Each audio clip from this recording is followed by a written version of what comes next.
గతంలో ఉపవాస ప్రార్థనలో ఎప్పుడో చెప్పాను అనుకున్నా, వాక్యం చూపించి. చూడండి ఒకసారి 19:34 చూడండి. అయితే అతడు యూదుడిని వారు తెలుసుకున్నప్పుడు అందరూ, బాగా గమనించిన, అందరూ ఏక శబ్దముతో 2 గంటల సేపు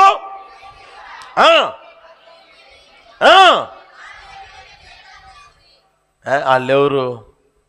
విగ్రహారాధికులు, మత పెచ్చగాళ్ళు. ఏమన్నా ఈయన యూదుడు అని తెలుసుకొని వాళ్ళు ఏం చేశారంట? ఏక శబ్దంతో ఎంతసేపు? 2 గంటల సేపు ఏం చేశారంట? కేకలు వేశారంట. ఉన్నదాడ ఒక్కడు, ఎవరో ఆ దైవజన పౌలు గారు ఒక్కడు ఉన్నాడు. యూదుడిని తెలుసుకున్నారు లేదా? విగ్రహార్థికులండి మహాశబ్దంతో కేకలు వేస్తూ ఉన్నారండి. దేని ఎదుట? తాళి పెట్టకుండా. చెప్పండి గట్టిగా, అవునా కదా? మరి మన దేవుడు ఎవరు? గట్టిగా చెప్పండి. సజీవుడైన దేవుడు, ఆయనే దేవుడు. దేవుళ్ళల్లో దేవుడు కాదు, ఆయనే దేవుడు. చేతులైతే దండం పెట్టేదానికి అర్హుడు, స్తుతించేదానికి స్తుతికి పాత్రుడు, స్తోత్రానికి అర్హుడు. అంత గొప్ప దేవుణ్ణి మనం కలిగి ఉండి, ఆయన ద్వారా రక్షణ పొంది, ఆయన ద్వారా ఘనపరచబడి, ఆయన ద్వారా విడుదల పొందుకొని, ఆయన ద్వారా మేలు పొందుకొని, ఆయన్ని ఇంకా ఎన్ని గంటల సేపు ఎంత శబ్దంతో ఆయన స్తుతించాలి? అర్థమైందా? ఇంకెంతసేపు ఆయన స్తుతించాలి? ఇంకెంతగా ఆయన స్తుతించాలి? ఎంత శబ్దంతో స్తుతించాలి? పనికి మాలిన దాని ముందు, ఎందుకు పనికిరాని దాని ముందు వాళ్ళు ఎంతసేపు 2 గంటలండి. 2 గంటలు ఒకటే మాట. ఇక రెండోది లేదు, మరొక మాట లేదు. అదే మాట వల్లించి అదే పలుకుతావు. 2 గంటలు కేకలు వేసాయి. మన దేవుడు సజీవుడైన దేవుడు, జీవము కలిగిన దేవుడు. హల్లెలూయా. మరి ఆయన్ని మనం ఎంతగా స్తుతించాలి, ఎంత శబ్దంతో ఆయన స్తుతించాలి గమనించని ప్రియమైన అన్నదా, అది గుర్తెరుగుదురుగాక. హల్లెలూయా. అందుకని ఆ వాక్యంలో చూడండి, పరలోకమందు సమాధానమును సర్వోన్నతమైన స్థలంలో మహిమయు ఉండునుగాక అని తాను చూచిన అద్భుతములను గూర్చి మహాశబ్దముతో దేవునికి స్తోత్రము చేయసాగిరి. ఎంతసేపు చేశారో నాకు తెలియదు. అట్టి స్థితిలోనికి ప్రభు మనందరినీ తీసుకుని వచ్చునుగాక. ఎక్కువసేపు దేవుని స్తుతించగలిగే, పెద్ద శబ్దంతో ప్రభుని స్తుతించగలిగే స్థితిలో తీసుకుని వచ్చునుగాక. హల్లెలూయా. దేన్ని చూసి తలంచారంట? దేన్ని చూసి స్తుతించారు అంత మహాశబ్దంతో? చూడండి, ఆ మాట చూడండి. తాము చూచిన అద్భుతములన్నిటిని గురించి. ఇప్పుడు నీ జీవితంలో ఎన్ని అద్భుతాలు చేశావు, ఎన్ని అద్భుతాలు చూసావు? దేవుడు ఎన్ని అద్భుతాలు చేశాడు? ఇక్కడికి వచ్చి సాక్ష్యం చెప్తా ఉంటారు కదా, అన్నా దేవుడు అద్భుతం చేశాడన్నా. నా దగ్గరికి వచ్చి అన్నా దేవుడు అద్భుతం చేశాడు, ఆశ్చర్యం చేశాడన్నా, అనుకోలేదన్నా, చేసేసాడన్నా చెప్తుంటారే. మరి అవన్నీ కళ్ళు చూసాయి కదా. మరి మహాశబ్దంతో యేసయ్య స్తుతించగలుగుతున్నావా? అసలు నీ జీవితమే వింత కదా. నువ్వు తలంచుకుంటేనే నీ తలంపుకి అందదు కదా. నువ్వు మారతావు అని నువ్వు అనుకున్నావా? నువ్వు మారతావని భార్య అనుకున్నదా, భర్త అనుకున్నదా, ఆ వీధులను అనుకున్నారా, మీ అమ్మ మీ నాన్న అనుకున్నారా? నీ జీవితం ఎలా మారుతుందని ఎవరు అని అనుకున్నారా? నీ జీవితమే నీకే ఒక వింతగా మారిపోయింది కదా. ప్రభా, నన్ను చూసి ఎవ్వరు అనుకోలేదు ప్రభా ఈ స్థితిలోనికి వస్తారని, మీ ద్వారా రక్షణ పొందుతారని. అవన్నీ నువ్వు చూసే, నీ కళ్ళు చూసాయి కదా. వాటన్ని తలంచి ఆయన స్తుతించగలుగుతున్నావా? ప్రభు చేసిన మేలును బట్టి, ప్రభు చేసిన కార్యాలను బట్టి, ఆశ్చర్యమైన కార్యాలను బట్టి, నీ ఊహకు మించిన ఘనమైన గొప్ప కార్యాలు చేశాడు కదా దేవుడు. వాటన్నిటినీ చూసావు కదా. ఇక మీదటైనా ఆయన స్తుతించుదురుగాక. ఎలా? గొప్ప మహాశబ్దంతో. ఇంట్లోంచి అందరూ పోయారు, శుభ్రంగా డోర్లు వేసుకొని మహాశబ్దంతో స్తుతించు. హల్లెలూయా. అర్థమవుతుంది. నేను ఎంతగైతే స్తుతిస్తూ ఉంటావు ఆ స్తుతి నీ స్థితిని మార్చునుగాక.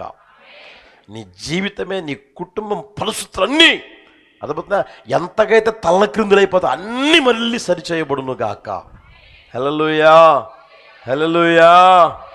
ఆ స్థితిలో ప్రభు తీసుకుని వచ్చును గాక. అందుకనే ఆయన నా ప్రాణమా, బాగా చెప్తారులే, ఈ బాగా తెలుసు కదా. నా ప్రాణమా అది అన్నం తినుము, తాగుము, కుసుగించు. నా ప్రాణమా పోతంగానే ఖైమా చేసి పెట్టుంది, తినుము. పోతంగానే మటన్ కూర రెడీగా ఉంది, తినుము. పోయేసరికి పెద్ద పిల్ల చేసి పెడుతుంది. ఇప్పుడే కొంతమంది అనుకుంటున్నారు, ఏడే నా ప్రాణమా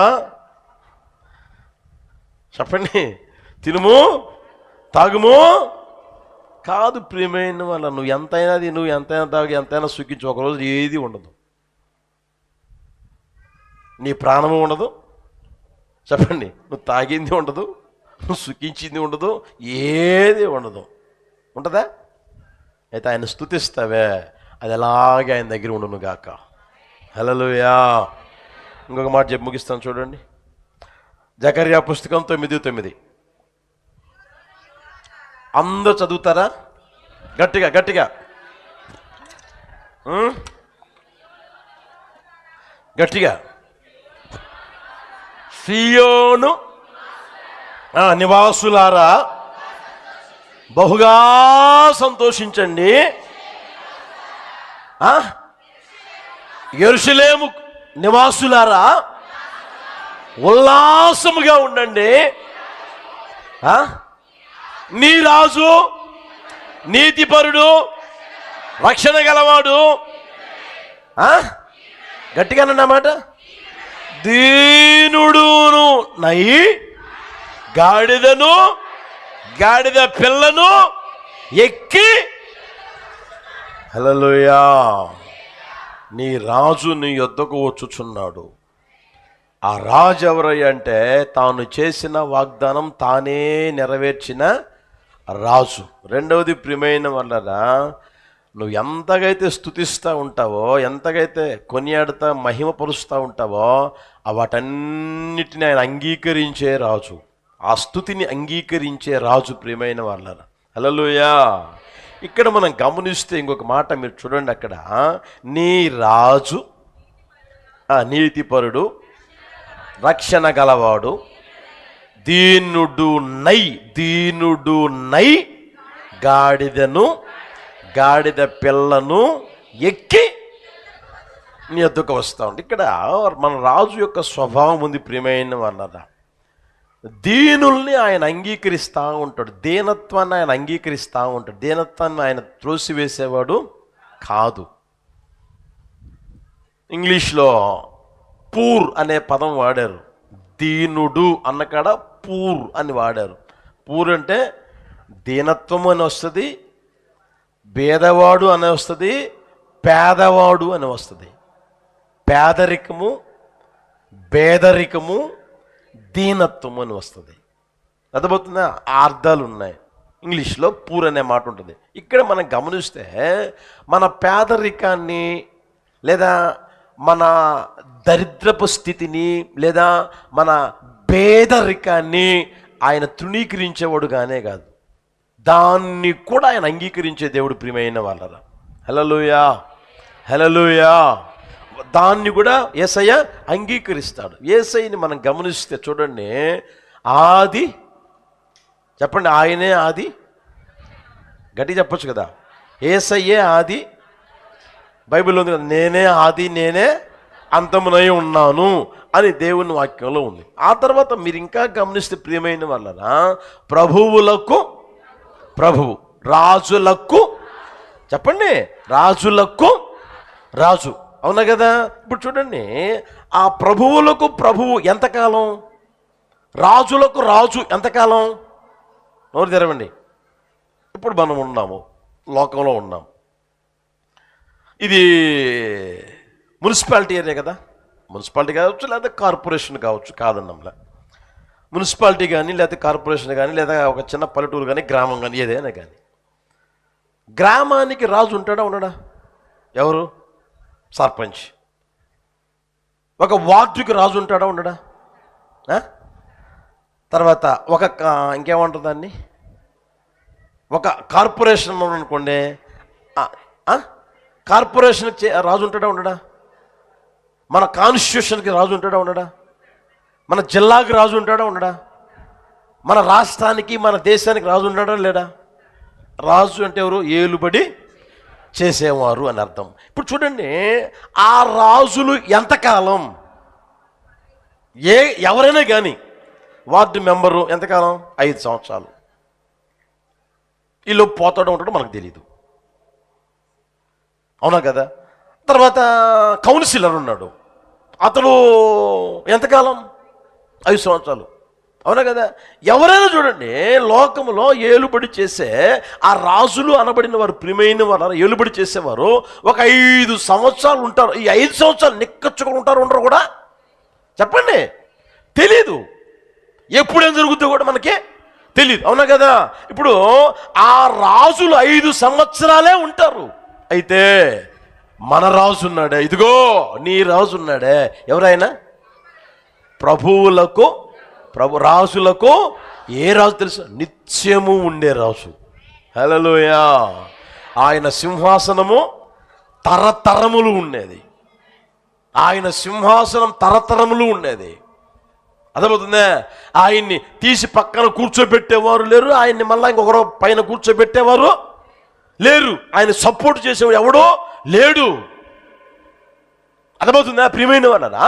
ఆ రాజ్యాన్ని పరిపాలన చేస్తూ ఉన్న అంత గొప్ప రాజే, అంత గొప్ప రాజు, నిత్యము ఉన్న రాజు, ఆది అంతమై ఉన్నవాడు, ప్రభువులకు ప్రభువు ఉన్నవాడు, రాజులకు రాజు ఉన్నవాడు, నిత్యము రాజుగా ఉన్న ఆ రాజు మనం చూస్తే దీనుడై ఏం చేశాడంట? గాడిద పిల్లను ఎక్కి, వాళ్ళు ఏం తెచ్చారంట ఆయన దగ్గరికి? చెప్పండి. గాడిద తీసుకొచ్చారు, గాడిద పిల్ల తీసుకొచ్చి దాన్ని ఎక్కి కూర్చున్నాడంట.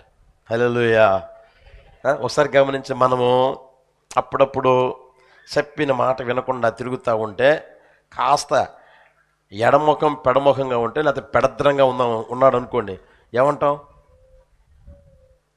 గట్టిగా అనవచ్చుగా, అదే అనకపోతే ఏమంటారు? గాడిద అంటాం, అవునా? గాడిదలా ఉన్నావు అంటామా? మన దృష్టిలో ఏంటది? గాడిద అంటే మన దృష్టిలో ఏంటి? నోరు తెరవచ్చుగా, అవునా కదా? అవునా? ఇప్పుడు దాన్ని తీసుకొని వచ్చి ఈయన ఏం చేశాడు? తృణీకరించాడా? నేను రాజులకి ప్రభువులకి నేను గాడిదని ఎక్కడం ఏంటి అన్నాడా? ఆకాశమా రా, నాకు వాహనంగా మారు అని బైబిల్ ఉంది కదా. ఆకాశ వాహనుడై అని ఉంది కదా బైబిల్లో. ఆకాశాన్ని వాహనంగా చేసుకున్నాడా? లేదు ప్రియమైన వారు. అందుకనే నేను మీకు చెప్పింది ఏంటంటే తెలిసిన, మన దీనత్వాన్ని కూడా ఆయన అంగీకరిస్తాడు. మన పేదరికాన్ని ఆయన తృణీకరించేవాడు కాదు, మన పేదరికాన్ని ఆయన తృణీకరించేవాడు కాదు ప్రియమైన వాళ్ళ. హల్లెలూయా. దాన్ని గుర్తెరుగుదుముగాక, ఆలోచన చేసుకుందుముగాక. ఈ లోకంలో ఉన్న రాజులు మీరు చూడండి, ఏమండి, ఆ ప్రాంతాన్ని దోచుకొని వాళ్ళని హెచ్చించుకుంటూ ఉంటారు, అవునా కదా? అర్థమైందా? వార్డు మెంబర్ ఉన్నారనుకోండి, వార్డులు దోసుకుంటాడు. కౌన్సిలర్ ఉన్నారనుకోండి, వాడి ప్రాంతం వాడు దోసుకుంటాడు. ఎమ్మెల్యే ఉన్నారనుకోండి, ఎమ్మెల్యే ప్రాంతం దోసుకుంటాడు. చీఫ్ మినిస్టర్గా ఉన్నారనుకోండి, చీఫ్ మినిస్టర్ ప్రాంతం దోసుకుంటాడు, రాష్ట్రాలు దోసుకుంటాడు. ప్రైమ్ మినిస్టర్గా ఉన్నారనుకోండి, దేశాలు దోసుకుంటారు, అవునా కదా? అంటే ఈ లోకంలో రాజులు ఎవరు తెలిసిన? జనాల్ని దోచుకొని వాళ్ళు హెచ్చించుకొని నడిపించబడే రకం. అయితే మన రాజు ఉన్నాడే. హల్లెలూయా, హల్లెలూయా. ఆయన తగ్గించుకొని, ఆయన అన్నీ కలిగిన వాడైనను ఆయన ఈ లోకానికి వచ్చి దరిద్రుడిగా మారాడు. ఎందుకు తెలిసిన? నిన్ను నన్ను ధనవంతులుగా మార్చేదానికి, నిన్ను నన్ను హెచ్చించేదానికి, నిన్ను నన్ను గణపరచ, నిన్ను నన్ను గొప్ప చేసేదానికి, నీ స్థితిని నా స్థితిని మార్చేదానికి ప్రియమైన వాళ్ళరా యేసయ్యకి మహిమ కలుగును గాక. అందుకని అక్కడ నీ రాజు నీ వద్దకు వస్తాడు, నీ రాజు నీ వద్దకు వస్తున్నాడు. ఎలా తెలిసిన గాడిదను, అంటే ఆయన దీనత్వాన్ని కూడా, పేదరికాన్ని కూడా తృణీకరించేవాడు కాదు ప్రియమైన వాళ్ళరా. దాన్ని ఆలోచన చేసుకుందురుగాక. బైబిల్లో ఇంకా మీకు అర్థమయ్యేదానికి ఒక మాట చూపిస్తాను చూడండి. 21:7 చూడండి, మత్తయి సువార్త 21:7. త్వరగా మత్తయి సువార్త 21:7 త్వరగా.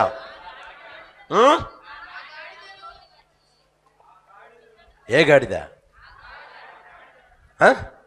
ఆ గాడిదను దాని పిల్లను తోలుకొని వచ్చి వాటి మీద బట్టలు వేయగా, వాటి మీద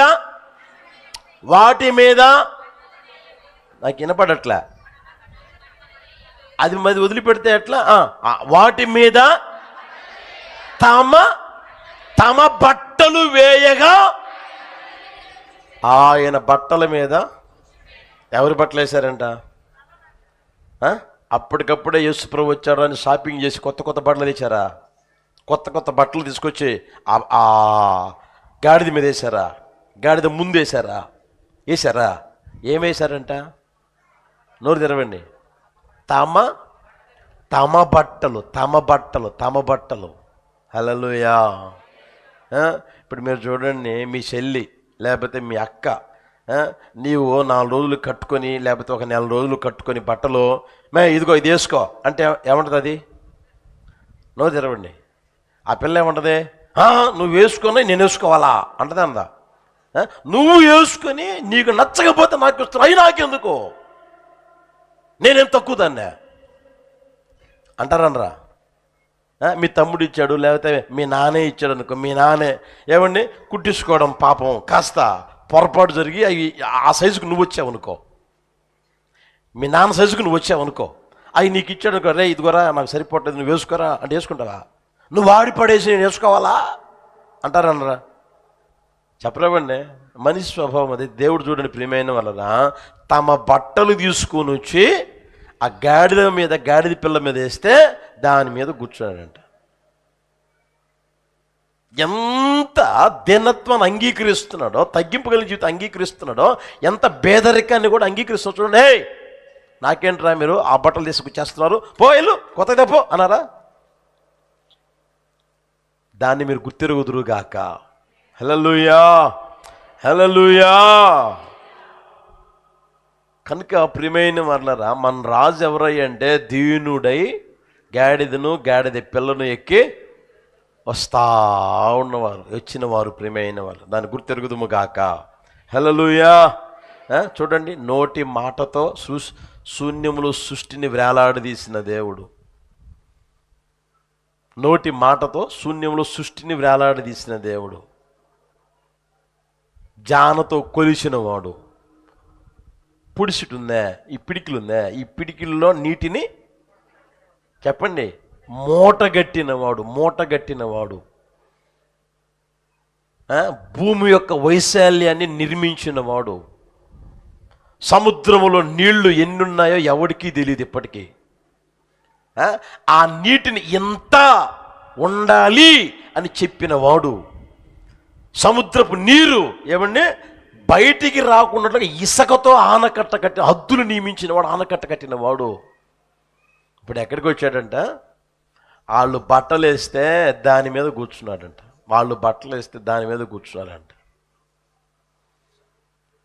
ఎంత దీనత్వాన్ని ఆయన అంగీకరిస్తాం చూడండి ప్రియమైన వాళ్ళ. హల్లెలూయా, హల్లెలూయా. ఈరోజున చాలామంది చూడండి, విశ్వాసులు కావచ్చు, సేవకులు కావచ్చు, అర్థమవుతుందా? పొద్దున ఒక మాట గుర్తొచ్చి చెప్పా, అది మీకు ఎంతమందికి నిజమో అంగీకారంగా ఉంటుందో నాకు తెలియదు. కొంతమంది ఉన్నారు, కొంతమంది సేవకులు ఉన్నారు, కొంతమంది విశ్వాసం. మీ ఇంట్లోనే లేరా? ఆ పిల్లకి పెట్టిన పల్లెం నాకు పెడతావా అంటారనరా? చూస్తున్నారు, పెద్ద పిల్ల తిన్నదే, ఆ పల్లెంలోనే అంత అన్నం పెట్టే తిను అంటది. ఏది ఎవరిని? ఆ పిల్ల చెల్లెల్ని. అదేమంటది? అది అది తిని పడవేసిన ఆ ప్లేట్లో నేను తినాలా? లేదు, వేరే ప్లేట్ తెచ్చి దాంట్లో పెట్టి అప్పుడు నాకు అంటారా? ఇక్కడే ఉన్నారు. అర్థమవుతుందా? అవునా కదా? కొంతమంది సేవకులు కూడా ఉన్నట్టోళ్ళు ఏమని తెలిసిన, అమ్మో హల్లెలూయా, ఒకరు వాడిని చెప్పండి గట్టిగా, పొరపాటు కూడా వాడరు. అర్థమవుతుందా? ఇప్పుడు మీరున్నారు, మీ ఇంటికి వచ్చా, నేను కాదనట్లే, అది కోటానికి వచ్చినానో లేకపోతే దేనికి వచ్చినానో, ఏమంటే విజిటింగ్కి వచ్చినామో వస్తున్నా కాదనట్లే. మీరు తాగే నీళ్ళు ఇస్తే మేము తాగమా? ఎప్పుడైనా తాగనని చెప్పామా? సాకులుగా చెప్పామా? నోరు తెరవండి, చెప్పారా? మీరు ఏ నీళ్ళు తాగితే ఆ నీళ్ళు మాకు ఇస్తే తాగుతాం కదా. అప్పటికప్పుడు పరిగెత్తుకుంటా ఎడిగిపోతారు, కిళ్ళే. ఇంకేంటది? ఓటేది అది బిస్లరా. ఈ మధ్య కూడా ఇంకోటేదో వచ్చింది, అదిగో ఆరితేరారు మీరు. ఏదైతే టాటా, ఇంకొకటి ఉన్నాయి, చాలా ఉన్నాయి కదా. పోయే కాలం. జాగ్రత్త ప్రియమైన వాళ్ళరా. యేసు ప్రభువే చూడండి, వాళ్ళకున్న ఆ బట్టలు వేస్తే దాని మీద కూర్చున్నాడు.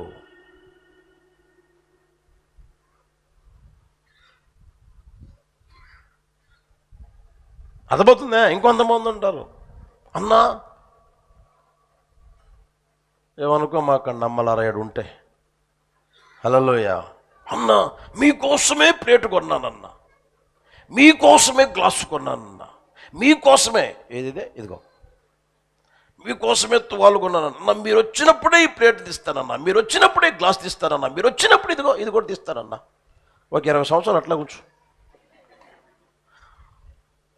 ఏమవుతుంది చెప్పలేమండి.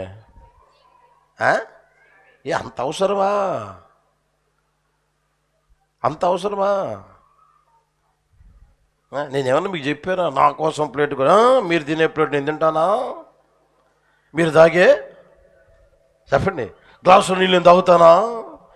మీరు తుడుచుకునే చెప్పలేమండి, నేను తుడుచుకుంటానా? ఎప్పుడు అన్నానా? సేవకులు అన్నారా? పులిని చూసి నక్క వాతలు పెట్టుకుంటారు, తెలుసా తెలీదా? ఏదో పాపం వాళ్ళకు ఉంది, చెయ్యగలిగిన స్థితి ఉంది, వాళ్ళు ఏదో చేశారు, వాళ్ళు ఏదో ఓకే అంటే పర్లే, ఇబ్బందిలే. వాళ్ళు ఎవరో కిల్ని బాట్ ఇచ్చారు, వాళ్ళు ఎవరో అదేంటే బిస్లరీ ఇచ్చారు, వాళ్ళు ఎవరో ఆకోఫిన్ ఇచ్చారు, వాళ్ళు ఎవరో ఇంకేదది టాటా ఇచ్చారు, వాళ్ళు ఎవరో ఇంకేదో ఇచ్చారు అని చెప్పేసి అమ్మో అన్న తాగుతారంట. నేను నీకు చెప్పానా? సైతాన్ పనులు కదవి. యేసయ్య చూడండి, వాళ్ళకి కలిగింది తీసుకొని చేస్తే ఏం చేశాడు? దాని మీద కూర్చున్నాడు.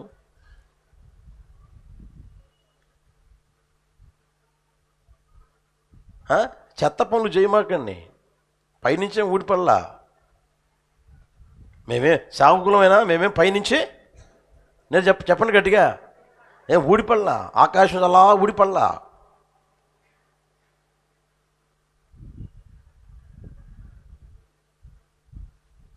పెద్దోళ్ళుగా ఉన్నారంటే వాళ్ళకి ఏదో కాస్త మర్యాద చేయాలి కాబట్టి ఏదో ఇచ్చినా పర్వాలే. అర్థమవుతుందా?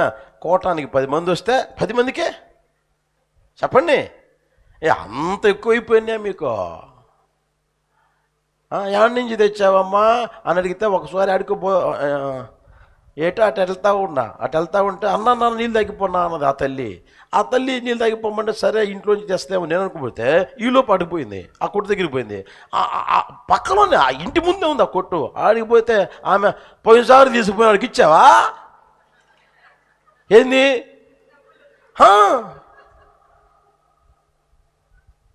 కొంచెం ఆలోచన చేయండి. అంత ఎవరు చేయమన్నారు మిమ్మల్ని బలవంత పెట్టింది ఎవరు? యేసయ్య ఏం చేశాడంట? నోరు తెరవండి. గాడిద పిల్లను ఎక్కి తమ బట్టలు వేరే బట్టలు కాదు, కొత్త బట్టలు కాదు, తమ బట్టలు దాని మీద వేస్తే దాని మీద కూర్చొని అలా బయలుదేరి వచ్చేసాడు. యేసయ్యకి మహిమ కలుగును గాక. మీ వ్యక్తిగత జీవితంలో కూడా ఆ స్థితిలోనికి రావాలి. భేదాలను ఎప్పుడు తృణీకరించమాకండి. ఒకప్పుడు నువ్వు నీ స్థితి ఏదో గుర్తిరుగు. ఇప్పుడేదో జేబులోంచి తీస్తే 200 రూపాయల కాగితం వస్తుంది, ఇప్పుడేదో జేబులోంచి తీస్తే 500 రూపాయల కాగితం వస్తుంది. ఇప్పుడేదో జేబులో మొన్న ఎవరు చెప్పారు, అసలు ఇక్కడి నుంచి తీసి శిల రావట్లేదంట.